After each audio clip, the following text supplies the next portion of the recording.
tenemos hoy tenemos otro invitado de lujo, que es el profesor Ocarolinto Camacho, eh, miembro honorario de la Academia Nacional de la Ingeniería y el Hábitat. Como es de rigor, voy a leer brevemente algunos de las credenciales del profesor Camacho, que es muy conocido para la audiencia, pero se impone pues que lo hagamos. Voy a desviar un poco la mirada porque estoy leyendo del currículum en el otro equipo, ¿no? El profesor Ocarlito Camacho es arquitecto de la Universidad Central de Venezuela. Tiene un máster, un diploma de la Architectural Association en Londres en 1970 en planificación urbana y un doctorado de 1982 de la Universidad de Londres, del University College. El profesor Camacho, ¿me escuchan? Sí. Ah, porque de repente se salió la imagen. Es que voy a poner la presentación de Disculpa. Carlinto. Sí, el profesor Camacho se ha desempeñado dentro del campo del desarrollo urbano y la vivienda con importantes rangos académicos y de investigación y yo diría también administrativos. La Facultad de Turismo de la Universidad de Venezuela entre el 69 y el 99, en la Universidad Simón Bolívar entre el 2003 y el 2019 en la carrera de urbanismo y en la Architectural Association, donde fue profesor invitado entre 1980 y 1982. Igualmente cuenta con una larga experiencia en el sector público, destacándose a cargo de su cargo como presidente del Consejo Nacional de la Vivienda, el CONAVI, entre 1992 y 1994. Producto de sus investigaciones, ha publicado 6 libros como autor y coautor y editor también a nivel nacional y 4 a nivel internacional en Alemania, Inglaterra, México, Estados Unidos y Chile. Todos vinculados con el tema del desarrollo urbano, la vivienda popular, los barrios y el problema de la tierra en Venezuela. Además de numerosos artículos en diferentes medios nacionales e internacionales sobre el mismo tema. Actualmente el profesor Camacho es jubilado de la Facultad de Arquitectura de la Central y se ha reincorporado en abril al sector de estudios urbanos de la facultad, el cual él mismo ayudó a fundar en el año 1970 y donde ha ejercido hasta el presente. También ha ejercido, en la carrera de urbanismo de la Universidad Simón Bolívar, donde tuvimos el honor de hospedarlo por muchos años, ¿no? Bueno, es una larga hoja de servicios y de producción académica y profesional. Oscar Olinto nos va a presentar hoy una conferencia sobre los barrios en el área metropolitana de Caracas, de la invasión del suelo a la consolidación de las viviendas. Yo estimo, Oscar Olinto, que estamos hablando de 45 minutos, 40 minutos, para que haya tiempo para los comentarios y preguntas. ¿Estaría bien de tiempo? Sí, está bien, 45 minutos lo tenía pensado. Eso, para también avisarte entonces cuando... Sí, para que me avise unos 10 minutos antes, por favor. Para que tengamos una media hora, algo así de comentario, porque la sala está reservada hasta las 2:30, ¿no? Bueno, pues nada, los dejamos entonces con el profesor Camacho. Bueno, buenos días. Agradezco a todos los presentes virtuales por su asistencia y mi agradecimiento a la Comisión de Historia por el auspicio y promoción que han hecho de esta conferencia. La próxima. El tema, como ustedes saben, es un tema interdisciplinario que solamente por mi formación lo centraré en la dimensión constructiva y urbanística del problema de los barrios. Y considerando que los barrios son componentes indescartables en la producción de vivienda y el desarrollo urbano de las ciudades. Ya más adelante mostraré cómo bajo muchas ópticas, especialmente en el Estado, se han descartado esta producción, dejándolo un poco en la periferia dentro de los análisis integrales de la ciudad. La próxima. La primera parte estará referida a la conceptualización general de los barrios, donde estos se analizan como producto de una forzada solución transgresional por parte de los pobladores que invaden el suelo. Transgresional en el sentido que ese fue un bautizo jurídico que le dieron algunos abogados por considerarlo que eso no era parte realmente de la ciudad. Pero no te preguntan nunca la transgresión que hay en el sector formal y no se preguntan nunca toda la transgresión producto del peculado urbano que ha producido algunos sectores de la ciudad. Todos están dentro de transgresiones muy claras. El otro elemento es que esa transgresión aceptada precautelativamente por el Estado, y ya lo veremos en la charla, es un hecho ante la imposibilidad estructural de generar y aumentar la demanda solvente para este mayoritario grupo poblacional, que definitivamente no puede acceder a ninguna oferta habitacional. Piensen ustedes cuál puede ser la alternativa de los pobres en las ciudades para construir viviendas progresivamente, como mostraré en la charla, sin la transgresión de invasión del suelo urbano. Entonces, esta transgresión es aceptada precautelativamente por varias razones, por el Estado y los gobiernos históricamente, por esa imposibilidad de acceder estos grupos a la oferta habitacional pública y menos privada. La próxima. En la segunda parte presento una secuencia fotográfica que exige el tema para visualizar el proceso inicial de invasión, rancho, su desarrollo y consolidación de vivienda, donde ya los ranchos están ausentes, porque es una vivienda progresiva que va mejorando con los ingresos. Y se evidencia en esta segunda parte el aporte de los barrios al problema de la vivienda, el cual han podido resolver progresivamente con altos costos sociales, económicos, del acarreo, etcétera, y marcadas carencias urbanísticas. Este es el problema más crítico en estos establecimientos urbanos, donde han sabido resolver el problema de su vivienda, pero con unas grandes carencias urbanísticas. Próxima. Algunos antecedentes, porque tengo 45 minutos y muchas de las cosas las leo directo y donde se requiera ampliar, así lo haré, pero discúlpenme, pero el tiempo lo he simulado en esa forma.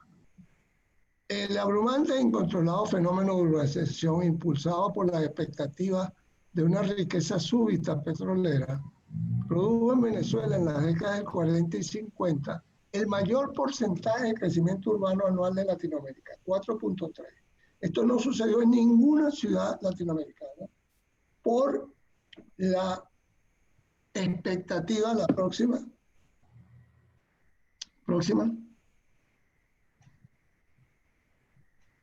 por las expectativas que creó la riqueza petrolera y impuso un crecimiento incontrolado e inesperado que rebasó, a pesar de todos los buenos esfuerzos institucionales, la posibilidad del Estado para adelantarse en la planificación y organización de esas invasiones que ya estaban con ciertas características apropiándose del espacio en la ciudad, conjuntamente con el sector formal que lógicamente mejoraba cada día por la modernización que se desarrollaba. Pero esos barrios, ese sector informal, oscurecía la modernidad, con sus crecientes contrastes sociales y espaciales en la ciudad. Y lamentablemente se fue marginando, se fue dejando de lado, como lo llamaron posteriormente, los marginales. El mismo Estado los marginó porque lo consideró un problema coyuntural y no estructural. Entonces, eso produjo una decisión cada vez mayor entre un sector formal y un sector informal dentro de una sola ciudad que vamos a ver más adelante. La próxima. Próxima. Se pensó entonces que del Estado, que era un fenómeno circunstancial, temporal, que podía ser controlado inicialmente en los décadas del 50 con la llamada guerra al rancho, sobre la base de las avanzadas propuestas del arquitecto suizo Le Corbusier, que el gobierno, Pérez Jiménez, absorbió copiando el modelo de altas edificaciones y densidades no apegadas al modelo social del habitar venezolano que mayoritariamente provenían del campo. Ese fue aquel gran contraste de la ocupación de los espacios de los apartamentos que creó y produjo un informe excelente del llamado informe Lander de Luis Lander, de todas las anomalías que se dieron con esta concepción. La próxima.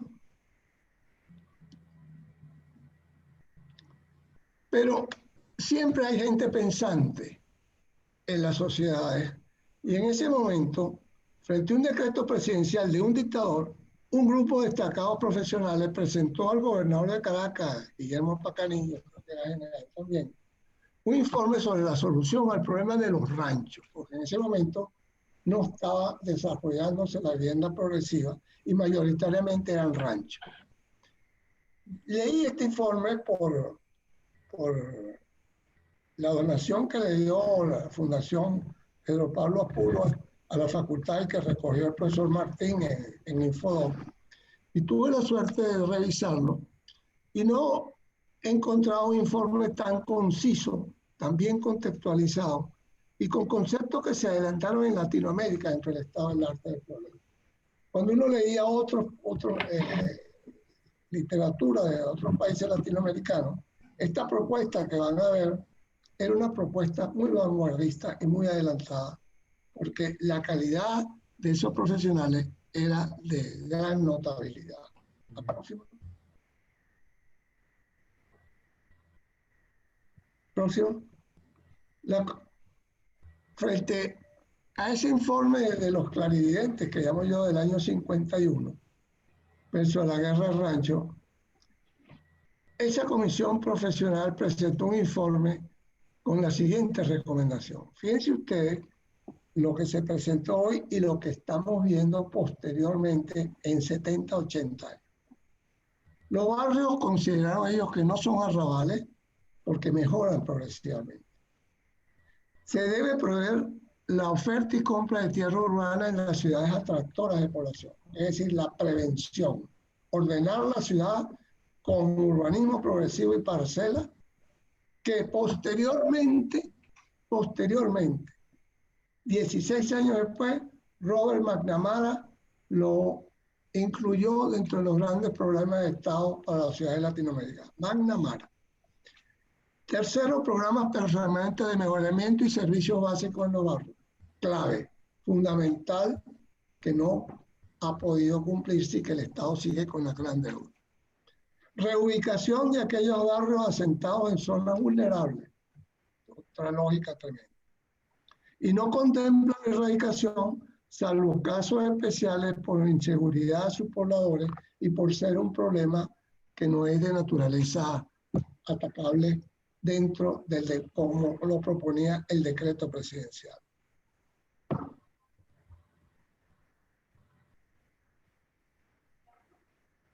La próxima. La comisión opuesta a la guerra del rancho estuvo formado por el ingeniero arquitecto Leopoldo Martínez Olavarría, coordinador, el siempre querido y recordado Polito. El ingeniero Alfredo Lafey, fue presidente del Consejo de la Vivienda, Pedro Pablo Apuro, el destacado ingeniero y planificador, Juan Andrés Vega, Dupuy, Ricardo Zuluaga, Gustavo Ferrero Tamayo y el arquitecto Julián Ferrer. Hay una cosa muy interesante, que en el año 46, cuando se crea la Comisión de Urbanismo, presidida por Martínez Olavarría, ya 2 años más tarde, en el 48, se consideraba la exigencia de actuar preventivamente frente al crecimiento de los ranchos. preventivamente, algo que en Venezuela es sinónimo de silencio. La prevención y la evaluación en este país no han existido salvo casos muy excepcionales. Ya estos notables hablaban de lo anterior, tierra, servicio y prevención para ir organizando la ciudad en su conjunto. La próxima. Aquí están los resultados de no haber considerado la propuesta de estos notables. La guerra al rancho y sus resultados se imbrican porque es imposible separar sector formal de informal, porque hay la invasión de la tierra directa, hay la necesidad y se conjugan este paisaje por años hasta hoy en día que se agrava cada vez más. Próxima. Lamentablemente privó en las decisiones políticas la guerra al rancho y la concepción de temporalidad equivocada sobre los barrios, auspiciando una reciente e injusta realidad social espacial que restringe la dinámica del sistema urbano de la ciudad venezolana. Restringe la dinámica del sistema urbano. Yo no vine aquí a hacer apología de los barrios, vine a hacer con respaldo cómo afecta también a la estructura dinámica del sistema urbano, pero cómo los barrios tampoco han sido, desde el punto de vista del Estado, reconocidos en su aporte al problema de la vivienda. Han sido muy estigmatizados con base en percepciones físicas, sociales, cotidianas y reflexivas que llegan a ignorar sus innegables aportes al problema de la vivienda. Adicionalmente, y esto es muy importante, ya hoy no, pero estuvo hasta el 87 esta concepción, se consideraron como otra ciudad, la informal, atrasada, desligada de la ciudad formal, entre comillas, que mejoraba con la modernización a través de evidentes y favorables resultados sociales y espaciales. Desde el inicio de la década del 70 y hasta el 87, con la Ley Orgánica de Ordenamiento Urbanístico, se consideraron como otra ciudad distinta a la formal moderna. ¿Qué ocasionó? Serias distorsiones a nivel de las prioridades en la gestión pública, en la planificación de las ciudades, prevaleciendo las actuaciones unilaterales desligadas de la planificación como ciudad totalidad. Es decir, cada vez se le fue dando más peso político, comunicacional, urbanístico y de inversiones al sector formal, que no era negable, pero que había una desconsideración total con algo que para ellos era coyuntural, pero que se transforma en estructural con todas las consecuencias que tiene. La próxima. Próxima. Esta concepción dominante fue escindiendo la planificación como tatildea, porque no eran ni son dos ciudades. Es una sola ciudad producida por una sola sociedad. La ciudad y el territorio se organizan de acuerdo a la naturaleza y contenido político, ideológico, social, económico, cultural de la sociedad que lo genera, estableciéndose prioridades y decisiones políticas que se ejercen a través de diferentes actores dentro del poder dominante. Y eso ha prevalecido históricamente, unos con mayor fuerza, unos con menor fuerza, otros con más indicaciones sociales, otros con menos ímpetu social, pero esa es realmente la realidad. La próxima.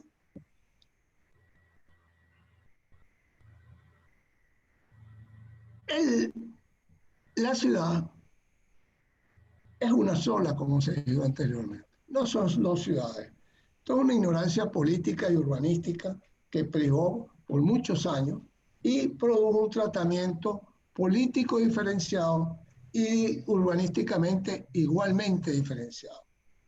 Porque las prioridades eran diferenciadas. Las prioridades tenían que ser en el sector formal, lógicamente, como debe ser, pero sin descuidar y sin, entre comillas, marginar un sector que estaba ya carcomiéndose los espacios vacantes y los espacios libres de organización planificada en las ciudades. La próxima.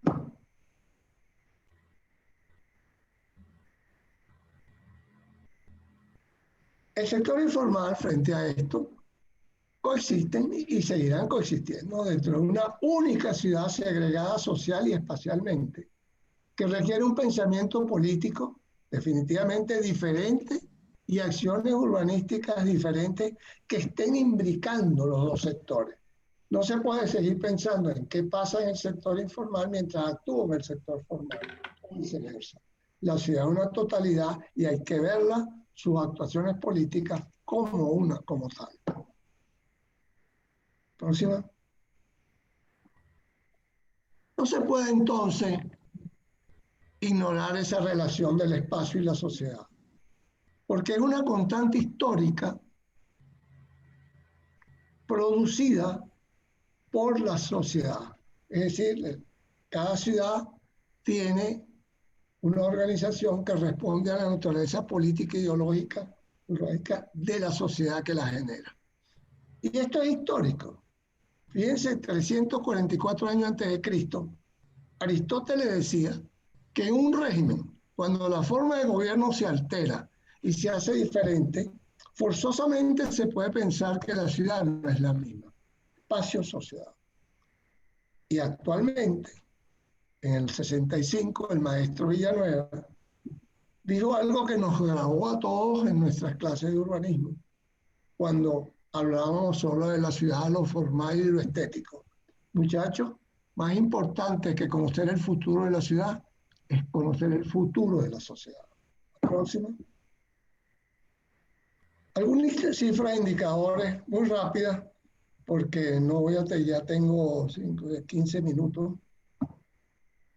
La próxima. Fíjense ustedes, el año 41, 40.000 viviendas.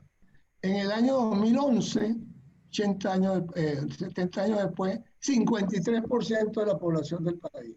Y hoy en día, las proyecciones dan 58% de la población, sin considerar la diáspora que aún se desconoce.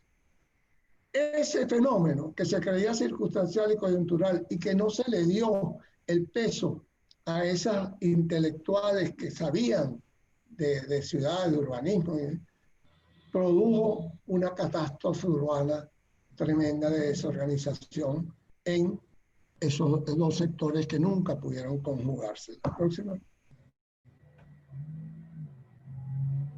Los barrios, entonces, son construcciones progresivas que a partir del rancho inicial evolucionan permanentemente hasta llegar a viviendas aceptables, financiándose en el corto plazo y construyéndose en el largo plazo, de acuerdo a los ahorros, a las modalidades de los SAN, lo que sea, que permita diariamente mejorar el hábitat. Contrario al sector formal, que se va deteriorando cada día más, y hoy es el claro ejemplo de cómo el deterioro del sector formal es un hecho evidente. Y este fue un proceso financiero totalmente distinto al constructivo para el sector formal. Es otra creatividad más del sector, de los pobladores del sector informal. La próxima. Los barrios, para el último censo del 2011, alojaban 53% de la población, más de la mitad de la población venezolana. Las proyecciones señalan que superará el 59% este año. Para el año 2009, y vean esto, el aporte al problema de la vivienda, el sector oficial y privado construyó el 40.2% del total de vivienda en el país, mientras que el sector informal, los barrios, se construían casi el 60%. Aporte claro, progresivo para resolver el problema de la vivienda. La próxima. Ocupan un 4% de la población ya, de la superficie total del área metropolitana de Caracas. De 40.000 habitantes en 3 hectáreas a un cuarto de la población. La próxima. La próxima.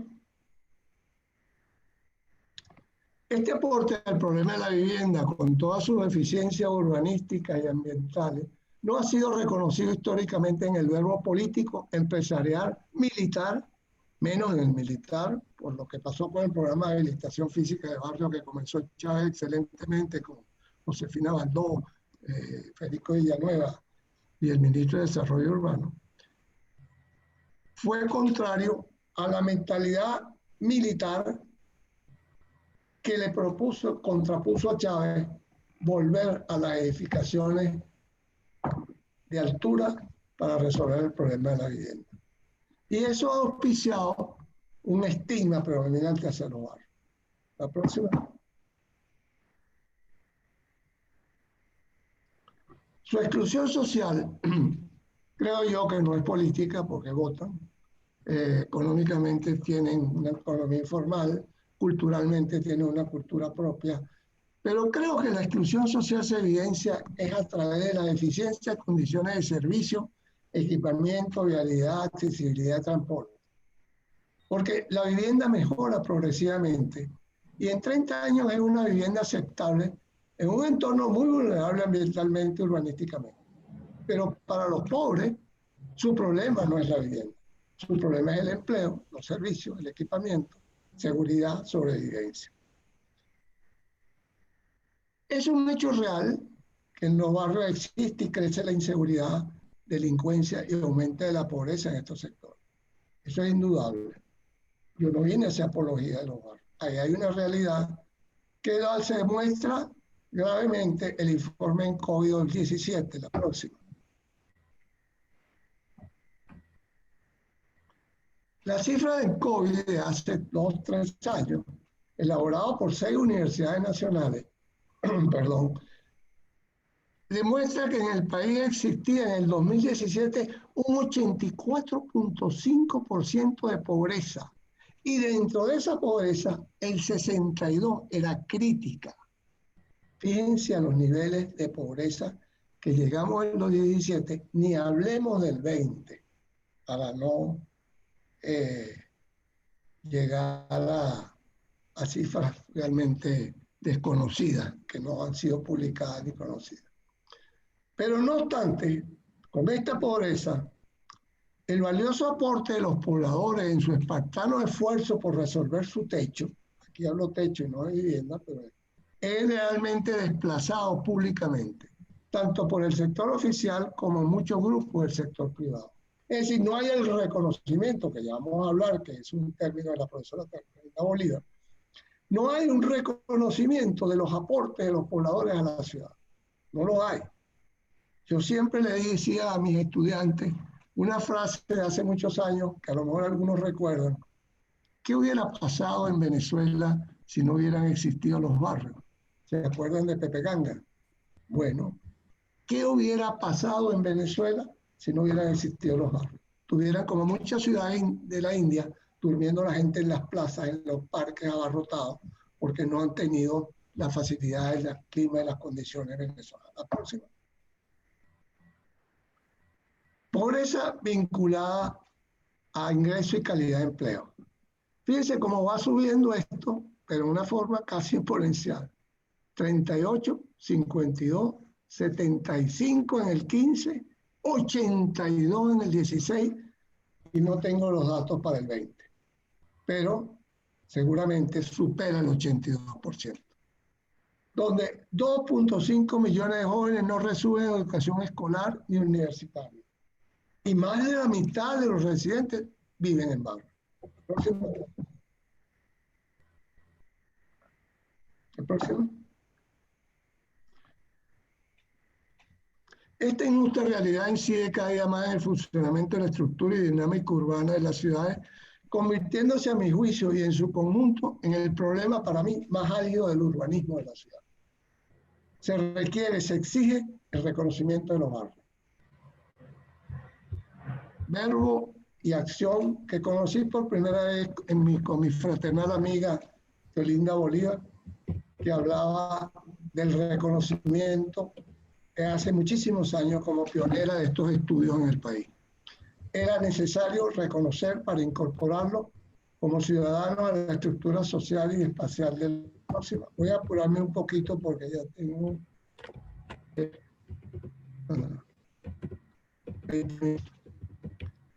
El estigma no se reduce con ley.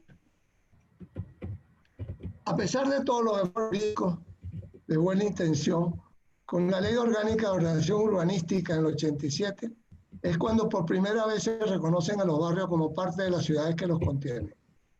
Pero aún así, la práctica demostró la ausencia de resultados concretos que evidencien su inclusión, su reducción, su prevención y la planificación conjunta con el factor formal de las ciudades que lo contienen.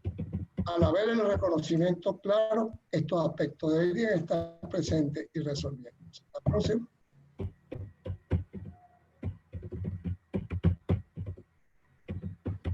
En esta segunda parte, finalmente tengo 5, 10, 15, 25 minutos, tengo 20 minutos.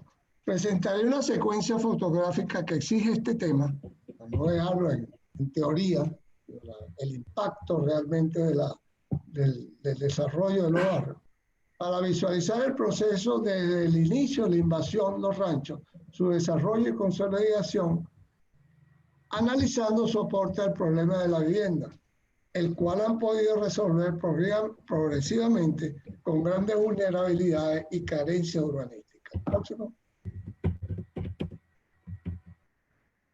Esta segunda parte, vamos a ver el proceso desde la lámina 1, que es la invasión, a la última lámina, de cómo esto se convierte en esto, por esfuerzo espartano, con una ayuda esporádica no sistemática del sector privado, pero es una construcción que mejora con el ingreso y se incorpora al sector ciudadano de una forma noble. Próxima. Las invasiones. La etapa 1. Los pobres de las ciudades venezolanas solo pueden acceder al suelo urbano a través de invasiones de tierras nacionales, municipales y privadas. Díganme ustedes si hay otra para acceder al suelo y poder hacer una vivienda progresiva. No pueden entrar dentro de la demanda solvente para adquirir tierra o vivienda. No pueden entrar. La oferta es muy alta para una demanda insolvente. La prevención con tierra urbanizada, que es lo que el grupo que guía Polito Martínez en el año 52 y el 46 también en la Comisión de Urbanismo, con lotes y servicios no ha sido una política de Estado. Solo ha habido casos muy pequeños y aislados. El Estado, por lo tanto, ha desatendido este grave problema nacional con las lamentables consecuencias que se presentarán visualmente en la próxima lámina. ¿Seguido?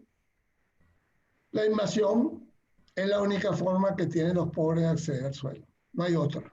Es lo como yo llamo ese esfuerzo espartano no reconocido, ¿no?, por la sociedad y más que todo por el sector oficial de estos pobladores. Próximo.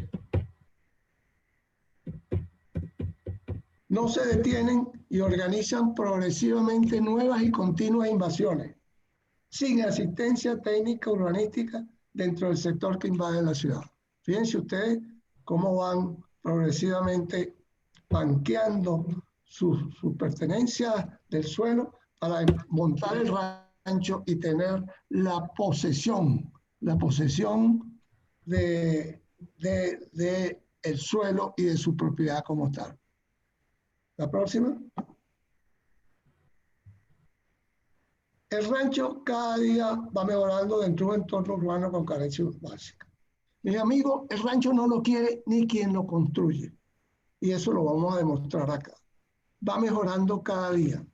Voy apropiándome, me voy protegiendo del desalojo, pero cada día mejoro el rancho. Cada día hay una nueva parte de la construcción que mejora. Contrario, como lo dije, algunos sectores formales que están cada vez empeorando. Próxima. La posesión ilegal, transgresional del suelo, es una realidad. Y la lucha contra el desalojo se mantiene presente. Fíjense ustedes aquí ya en los banqueos que hay accesibilidades. ¿Cómo se pone esto aquí? Cómo ya hay una accesibilidad de los ranchos a la vialidad para acceder y para moverse y acceder a las diferentes actividades que desarrollan.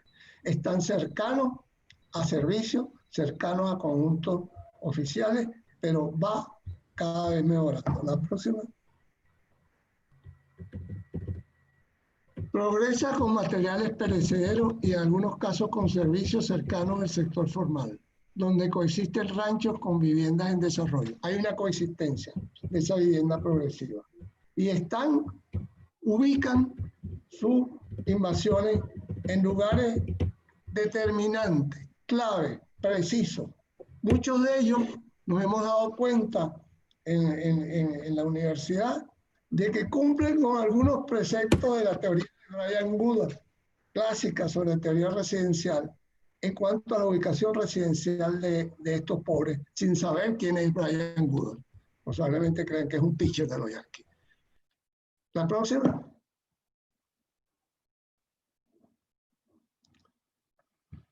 Entonces, resumiendo, las ocupaciones van ocupando cada vez más espacios cercanos a las centralidades urbanas, se invaden áreas cercanas a servicios, movilidad, empleo independiente, y la ciudad va creciendo con esa decisión.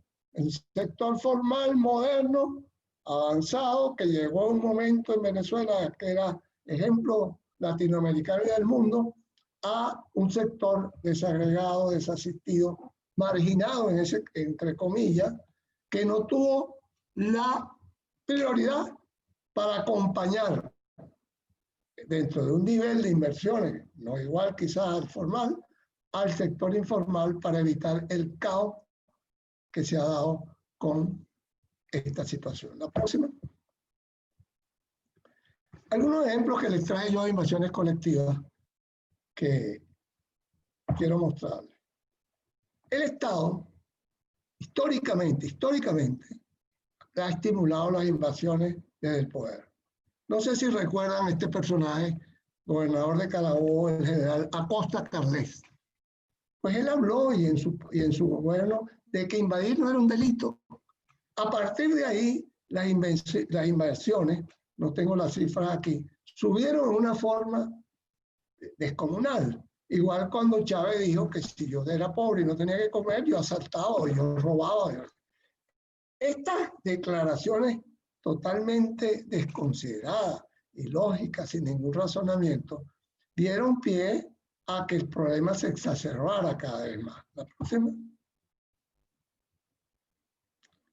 Chávez, populistamente, constató invasiones y dijo que solo lo utilizará la fuerza si la situación se desborda. Por supuesto, la situación se desbordó y no utilizó a la FARC.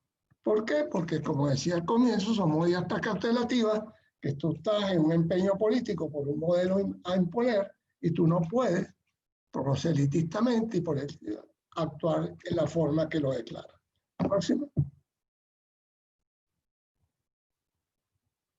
Las colectivas son más, como digamos yo, más organizadas, porque generalmente, como vimos en los anteriores, son casi siempre organizadas políticamente, aunque hay promotores de oficio. Esto es, pásenme la próxima, que es peor la foto.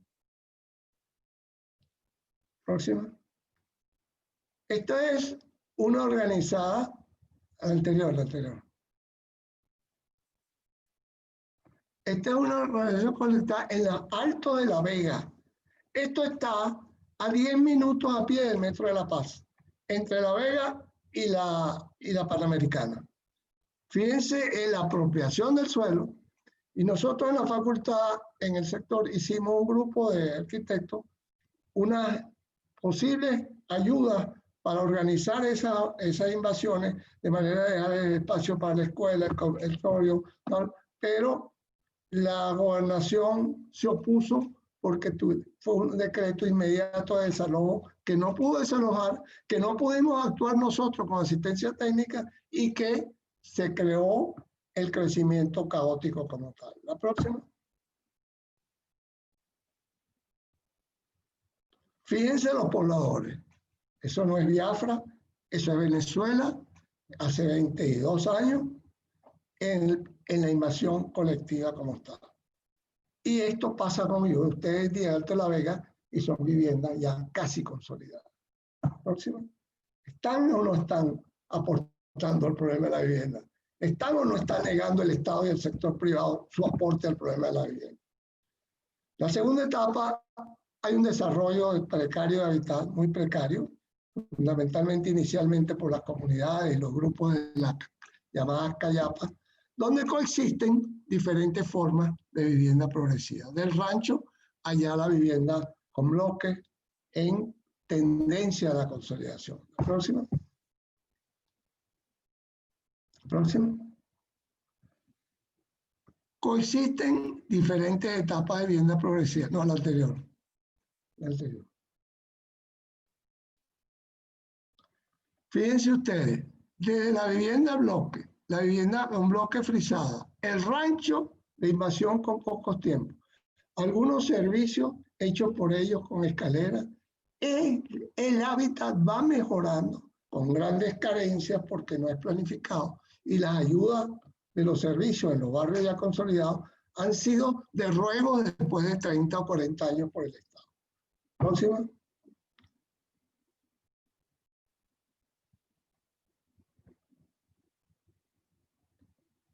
La vulnerabilidad no se detiene, siguen creciendo las densidades,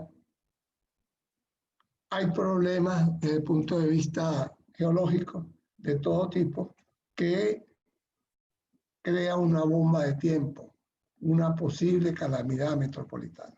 La próxima.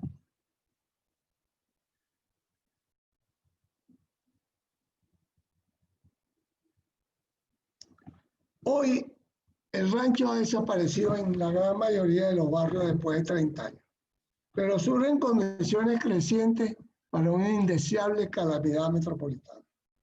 ¿Qué sucede? Y ojalá no llegue a suceder un temblor, un terremoto, que la vaguada de La Guaira se quedará infantil frente al problema que tenemos ahí como una gran bomba de tiempo que los políticos nunca han querido reconocer ni actuar para evitarlo. La próxima. Oscar Olinto, disculpa la interrupción. Quedan 10 minutos. Quedan 10 minutos. ¿Me quedan 10? No, me quedan 15. Yo empecé después de ustedes a la 15, 15 me quedan. Tengo un reloj aquí. Gracias de todas formas. Gracias. Bueno, esto es una panorámica de la explosión que puede haber de la calamidad metropolitana. La próxima. Ya hay 10-15 minutos termino. La próxima. La necesidad los acosa, la vulnerabilidad se exacerba. Fíjense la estructura de esta. Los servicios igual, con una vulnerabilidad tremenda. La próxima. Ahora les presento unas imágenes de algunos sectores ya consolidados para que ustedes vean de lo que he mostrado a lo que están llegando a ser. Muchos conocen los barrios, pero muchos no han entrado a un barrio ni los conocen por dentro. Y creo que esto puede ayudar a tenerles una imagen más amplia de ese esfuerzo espartano y esa construcción de ciudad, entre comillas, de estos pobladores. 20 o 30 años atrás eran ranchos sin servicio básico. Aquí está. Ya, inclusive después de 30 años ya tienen su cable de la luz, tienen algunas placas. La próxima. Adyacencia al casco de Petare, eso puede ser un pueblo del interior perfectamente. Y empezaron como los que les mostré. La próxima. Sector central de Petare, donde hay multifamiliares ya. Y le explicaré más tarde el porqué generalmente de las multifamiliares. Próxima.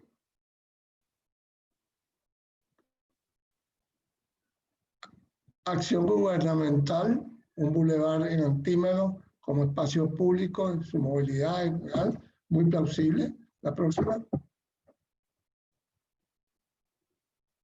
El proceso de consolidación, cómo van mejorando la vivienda. La próxima. Bueno, un poquito más rápido para terminar, me quedan 10 minutos. Los condominios residenciales en algunos barrios, es impresionante la calidad de estos pobladores en resguardarse y dar una imagen ambiental y física aceptable. La próxima. No hablemos de otra. donde realmente no se sabe si es sector formal o informal. La próxima. El último punto es el mercado del alquiler. Los pobres están resolviendo de nuevo el problema de la vivienda de otros pobres sin intervención del sector público ni privado. El alquiler surgió a partir de la inflación y de la caída del ingreso real para recuperar ese ingreso real a través de un alquiler que va desde una habitación a un apartamento. La próxima.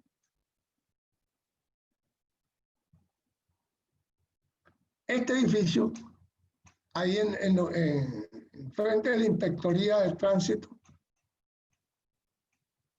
tiene este edificio con 3 apartamentos en alquiler. La dueña vive aquí y va a construir su segundo piso. Es una vivienda progresiva, pero con la nueva modalidad de que frente a la caída de los ingresos, yo busco la manera de hacer.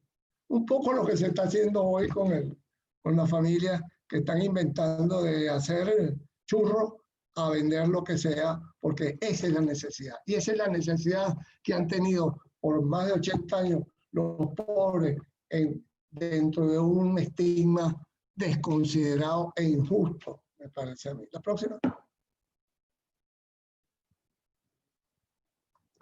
Coincide en el vivienda de alquiler con el crecimiento progresivo del sector.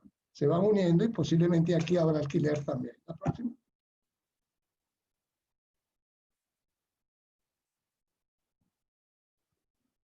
El alquiler coexiste con la presencia física de la vivienda progresiva en varias de sus etapas, sin frisar, frisada, alquiler en estos pisos, todos los elementos. Ojo, el alquiler solo se da en barrios consolidados. Inclusive el propietario sacrifica parte de su vivienda que está en buenas condiciones para alquilarla para poder sobrevivir.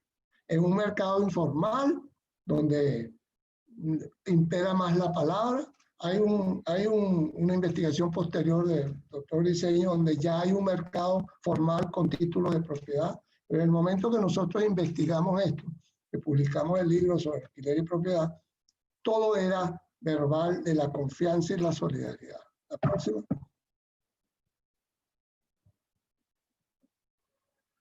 Bueno, finalmente termino en 5 minutos, 10 minutos para cumplir con los 45. El proceso de invasión a consolidación que hemos visto, que está aquí, ponle la foto, bueno, las fotos son de Teolinda y mía, que están en el otro. No, ya no, sí, no importa. Este es Teolinda Bolívar y este es mío. Este es el barrio La Bombilla, frente a José Félix Ríos Petare.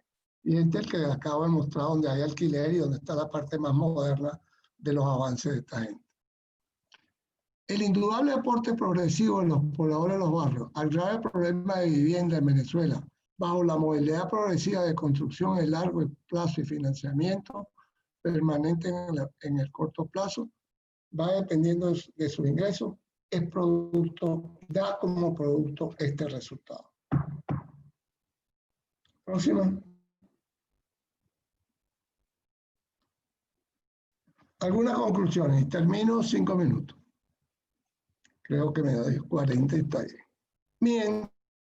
Conclusiones muy breves, mientras los niveles de ingreso, porque son estructurales, mientras los niveles de ingreso, pobreza, salud, hambre, desnutrición y educación no comiencen a revertirse, los resultados transgresionales e incontrolables que han sustentado el modelo de producción y desarrollo de los barrios de Venezuela se mantendrán y se exacerbarán prospectivamente. No hay otra salida a corto plazo, aún con cambio de dirección política en el Estado. El corto plazo no se podrán ver indicadores, indicios, pero no se resuelve ni se adelanta mucho el problema. Próximo.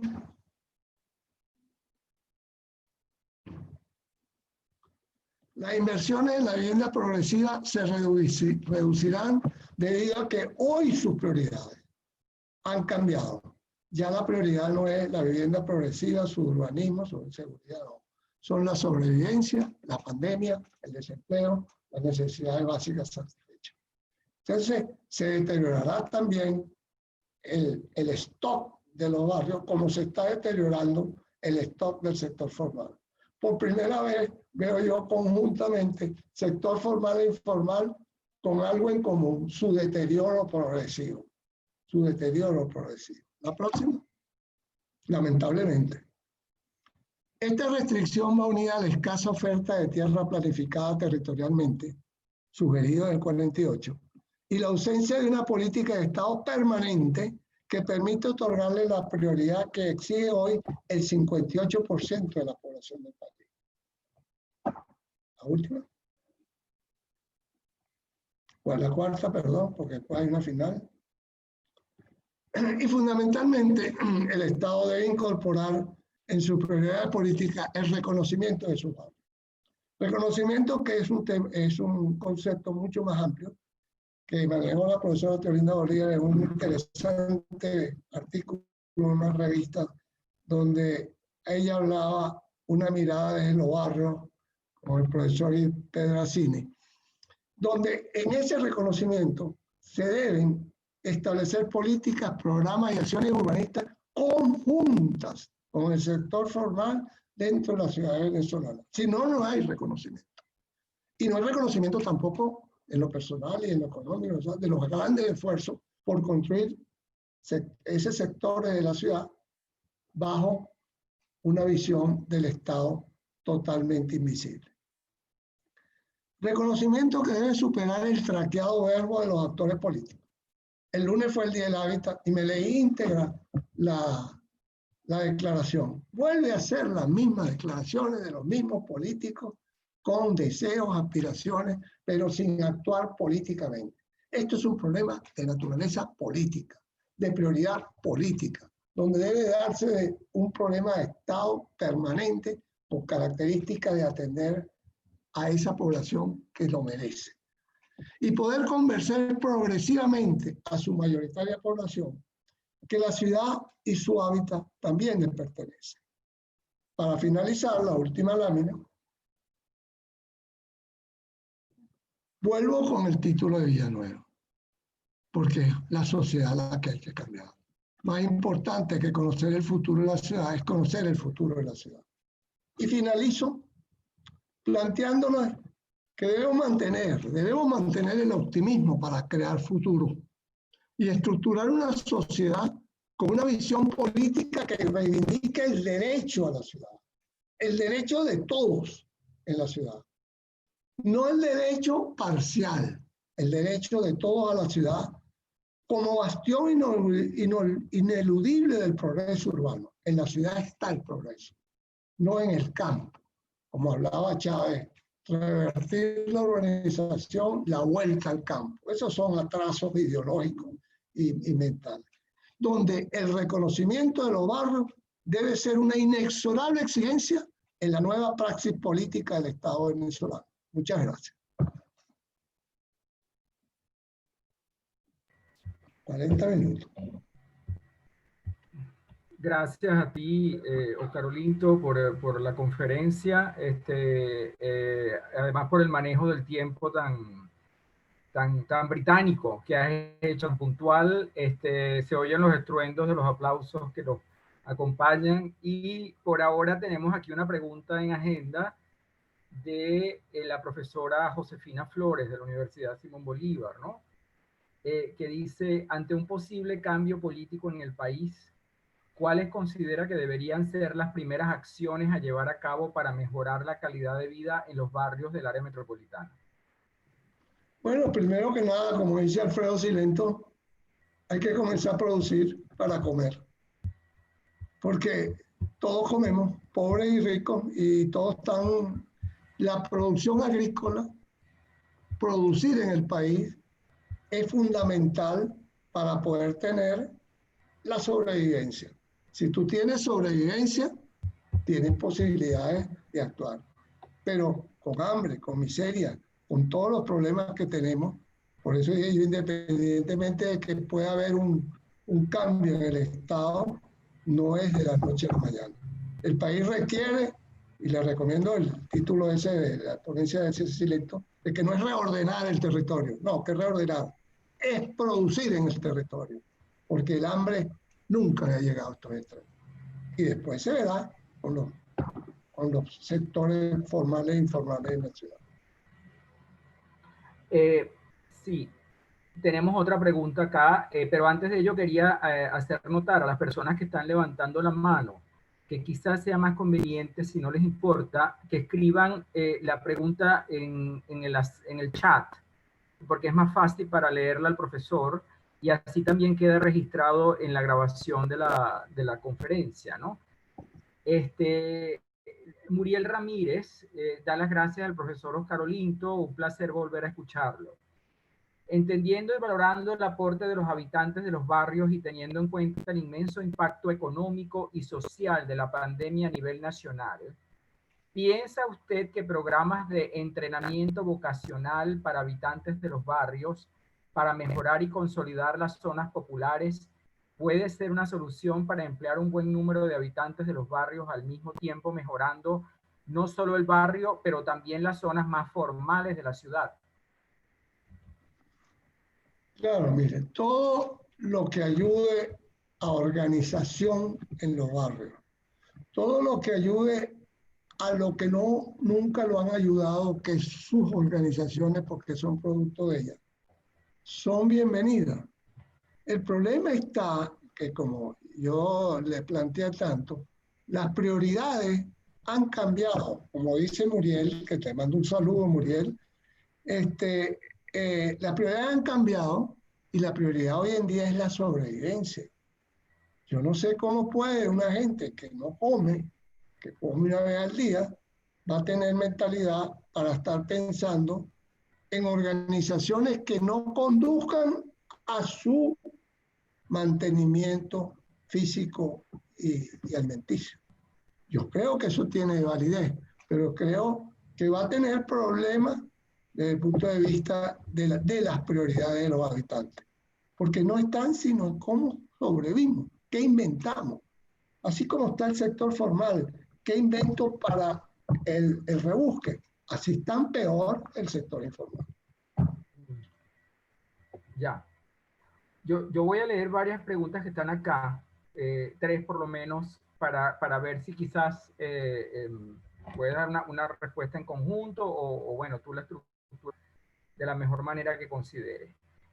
Hay una pregunta acá cuyo remitente no logro identificar, pero dice una pregunta para el profesor Oscar Olinto, además de un afectuoso saludo.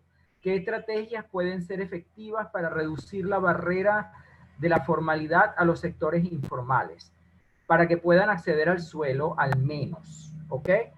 Continúo con una pregunta de Tomás de la Barra, del profesor Tomás de la Barra, que dice, estimado Oscar, no mencionas a la misión vivienda. ¿Qué opinas al respecto? ¿Ok? Y de la profesora Yajaira Freites, que dice, ¿qué piensa acerca de municipalizar el territorio del actual Distrito Federal? ¿Eso no sería un reconocimiento de poblaciones, barrios en Catia? Bueno, mire, tengo otra acá, si quieres, para completar este grupo, de William Alfonso Roa. Dice, ¿cuál fue el papel que jugó el Banco Obrero en la dinámica urbanística formal e informal de la ciudad de Caracas? Bueno, mire, voy en el mismo orden. La primera pregunta, para poder lograr eso, hay que hablar del reconocimiento. Lo que hablé yo, lo que plantea la profesora Bolívar, porque al reconocer se incorporan todos esos elementos que ella ha planteado. Si no hay reconocimiento de los barrios, del sector informal como el formal, como una gran ciudad, es muy difícil que se crea ciudadanía y se adelante como tal. Creo que lo que plantea hace muchos años la profesora Bolívar, lo comparto y tengo mis criterios con respecto al reconocimiento como algo político y necesario. El segundo es la misión vivienda. A mi amigo Tomás le debo expresar con mayor sinceridad que el chavismo perdió su gran oportunidad histórica cuando eliminó el plan de habilitación física. Era un plan que nos había dado esperanza a todos, porque por segunda vez, primera vez fue Teolinda Bolívar con equipamiento de barrio en 69, que creó expectativas, y el gobierno de Caldera lo eliminó. Y el segundo fue este grupo de habilitación física de barrio que creó las más grandes expectativas de gobierno y de oposición, en la academia de gobierno y de oposición, y eso lo acabaron. Lo acabó el sector militar. Pensando, yo escribí un artículo sobre eso, donde muestro cuáles eran las intenciones para acabar con el programa que venía de la academia. Eso sí era un programa integral. La misión vivienda son parches, son paliativos. No hay elementos concretos que digan que han incorporado a sectores de la ciudad con reconocimiento como tal. El programa de Chávez del 99 sí era un gran programa. Lamentablemente se perdió, Tomás. Y hay que verlo desde ese punto de vista. Hay que verlo de lo que hubiera podido aportar el gobierno de Chávez con ese programa si hubiera durado tal. En 2 años ya tenían más de 1.200.000 personas trabajando. Chávez hubiera calcinado en el poder un programa de eso, pero no. Así como ese, ¿cuántos no ha habido históricamente que se oponen como tal a los programas? Entonces yo, la misión vivienda no la veo como un programa de vivienda, sino como un elemento precautelativo. Hay que hacer algo, hay que ver si borramos la buena acción que tuvimos con Chávez, el primero, pero no creo que sea un programa integral de reconocimiento y de activo en los barrios. El tercero, la municipalización del Distrito Federal, no la pude captar bien, que se pedía. Te la leo de nuevo. Sí, por favor, porque no recuerdo, no pude anotarlo. Dice, ¿qué piensa acerca de municipalizar el territorio del actual Distrito Federal? ¿Eso no sería un reconocimiento de poblaciones de barrios en Catia? Es que municipalizar por sectores dentro de un distrito, un municipio, no sé hasta dónde llegue. Yo creo que lo importante es que se reconozca la actuación de esos grupos, se reconozca la actuación de los grupos y se le abran apertura para que los programas generados por ellos dentro de ese municipio puedan tener acogida política, puedan ser apoyados políticamente. Porque sin el apoyo político no hay ningún tipo de avance en urbanismo. El urbanismo es un problema político. Y el último, el Banco Obrero, fue el aporte del Banco Obrero a... El aporte, sí, era el aporte del Banco Obrero en la dinámica urbanística formal e informal en la ciudad de Caracas. Bueno, el Banco Obrero del año 28, comenzó a construir viviendas para los pobres. Es más, era un organismo creado en su estatuto para construir viviendas para los obreros pobres urbanos, dice la ley. Y construyó muchas viviendas en sectores desocupados, San Agustín del Norte, y fue un pionero de la vivienda popular en Venezuela, del 28 hasta cuando desapareció con el INAVI, porque se dividió la concepción. Pero el Banco Obrero tuvo grandes visualizaciones. Es decir, Caricuao, que es el conjunto más grande de Caracas, se pudo hacer gracias a Polito Martínez Olavarría, que compró las tierras con antelación. Prevención, hay eso. Pero el Banco Obrero ha construido un número de viviendas muy significativa para los grupos que pueden pagarlo, que están en los niveles bajos de la oferta o en los niveles altos de la demanda solvente. Pero el pobre como tal no puede acceder a una vivienda del Banco Obrero. Cuando yo trabajé en el Banco Obrero en el año 65, recién graduado, un apartamento en Caricuao costaba 10.000 bolívares a 4 hoteles. Y era un señor apartamento en Caricuao. Y el Banco Obrero tiene una labor significativa, no digamos de los programas tecnológicos de diseño en avance, Enrique Hernández, Silento, Rofé, todo lo que formaron esos profesores, esos maestros, a nosotros que estábamos recién llegando, fue una escuela. ¿Cuál es la escuela de urbanismo que tiene el Estado actualmente? ¿A quién está formando? ¿Está formando a quién? A una discusión de qué es lo que se enseña arquitectura en Venezuela. Es el foro del gobierno.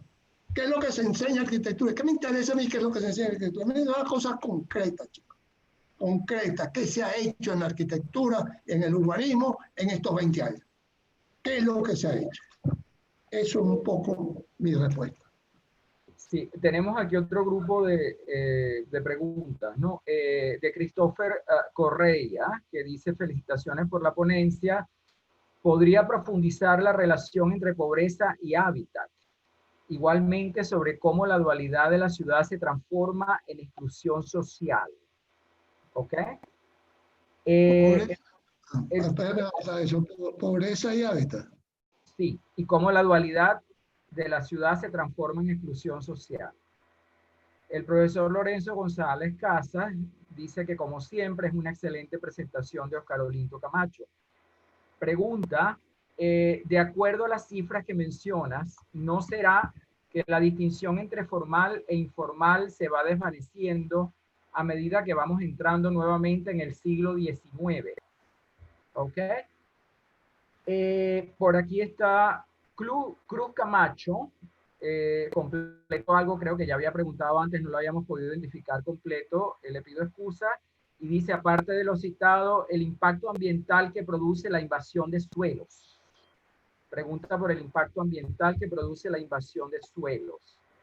Y de Gustavo Brandt dice: ¿cuál es la opinión del profesor Camacho sobre la experiencia del municipio Chacao desde su formación como tal, donde además de incorporar servicios y obras en los barrios existentes, han dado titularidad de la tierra y han incentivado la creación de eventos tradicionales culturales y estimular las existentes? ¿Pudieran estas acciones en otras jurisdicciones coadyuvar al progreso de los barrios? Da las gracias por la conferencia y por la organización también. Y tenemos aquí a Doris Marchena, que nos escribe la pregunta por acá: la Gran Misión Vivienda ha aportado viviendas, pero a pesar de estar en su mayoría en áreas urbanas consolidadas, no ha producido una integración, ella dice, integral y social. Se han convertido en barrios horizontales dentro de áreas formales existentes, con el agravante de no producir en sus habitantes el sentimiento de pertenencia a la vivienda por no ser propia. Es un comentario que hace. Y da las felicitaciones por la presentación. Y nuevamente, un comentario de Jaira Freitas complementando la pregunta del profesor Lorenzo. Ok, yo creo que tenemos un grupo que a lo mejor va a ser el último, lamentablemente, por razones de tiempo. A ver. Bueno, yo copié alguna porque es muy rápida. Respecto a la pregunta pobreza y hábitat, no tienen por qué estar ligados. No necesariamente. Hay hábitats esplendorosos con todas las condiciones. El problema está de que el hábitat del sector informal en los barrios está constituido por una gran pobreza económica y fundamentalmente ambiental y urbanística. Pero no necesariamente pobreza y hábitat son sinónimos. Después, ¿qué dice aquí? Pobreza y hábitat de la ciudad. Dualidad de la ciudad. Exclusión social. Exclusión social por la dualidad de la ciudad. Bueno, la exclusión en esa dualidad está en el sector informal por los servicios. Hay una exclusión de servicios definitivamente evidente. Esa es para mí la gran exclusión social de ese sector, porque la vivienda no es el problema y no están excluidos, políticamente tampoco, culturalmente tampoco, pero hay una exclusión social por la carencia y ausencia de servicios de equipamiento de infraestructura. Lo formal y lo informal. No pude copiar más nada de esto, no sé. El impacto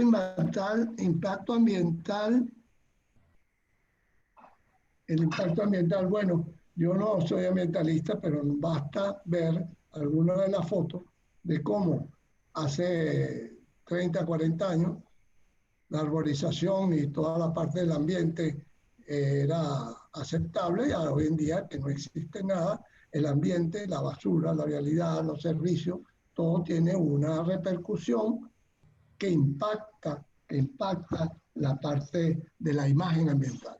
Yo no voy a entrar a profundizar en la cuestión ambiental porque ese no es mi especialidad. Con respecto a Chacao, bueno, Chacao es un municipio que, así como mostré el de Antímano de Libertador, Chacao ha hecho también su elemento de acuerdo a sus restricciones. Está trabajando de acuerdo a sus posibilidades y hace obras como hizo el gobierno, el Boulevard de Antímano, que lo mostré y lo alabé, porque lo visité. Es un elemento que aglutina, por ser espacio público, el servicio, la movilidad y accesibilidad de todos los barrios que están alrededor. Eso no se puede criticar.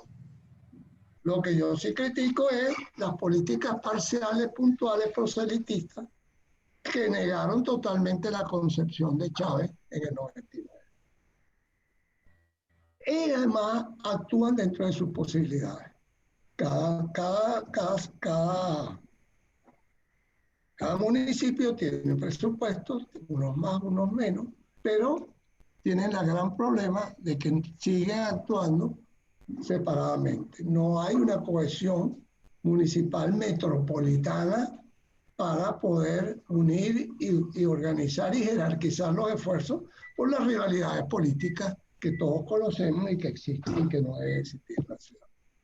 Y el último de Doria, a quien le mando un saludo, un compañero en el Consejo Nacional de la Vivienda. La gran misión vivienda, ya lo dije, le contesté a mi amigo Tomás. Lamentablemente se quedó un programa sectorial puntual que no tiene la menor vinculación, ni fuerza, ni presencia de la que tuvo con Chávez en sus 2 años de trabajo.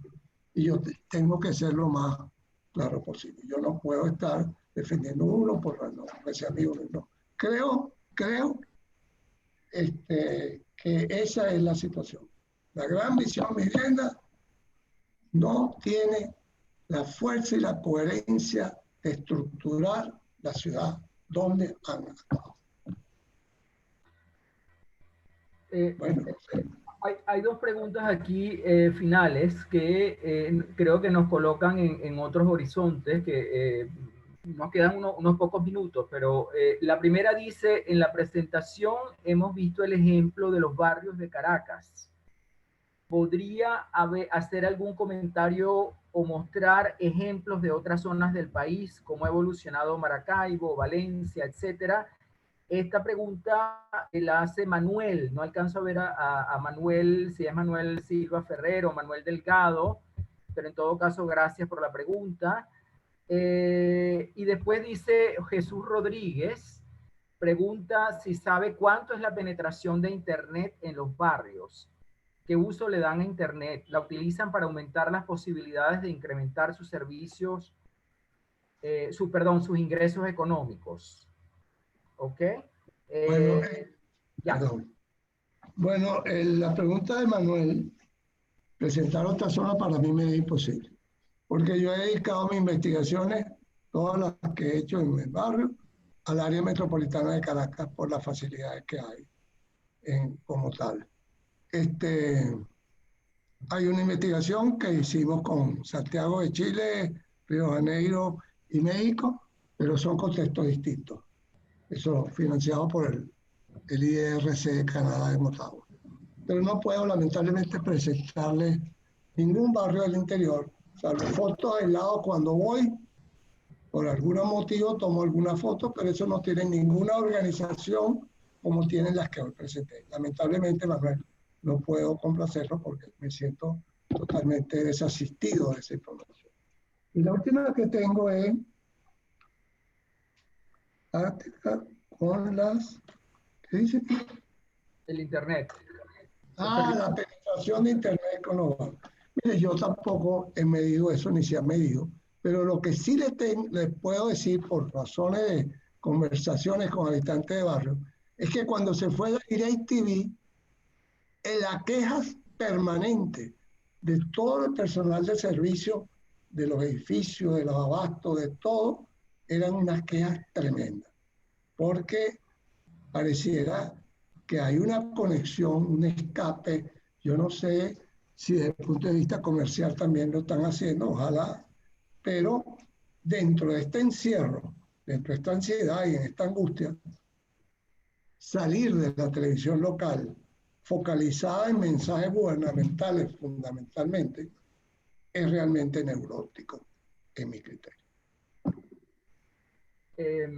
De hecho, que el Manuel que hacía la pregunta, aquí lo aclara, es Manuel Silva Ferrer. Gracias, Manuel, por tu asistencia.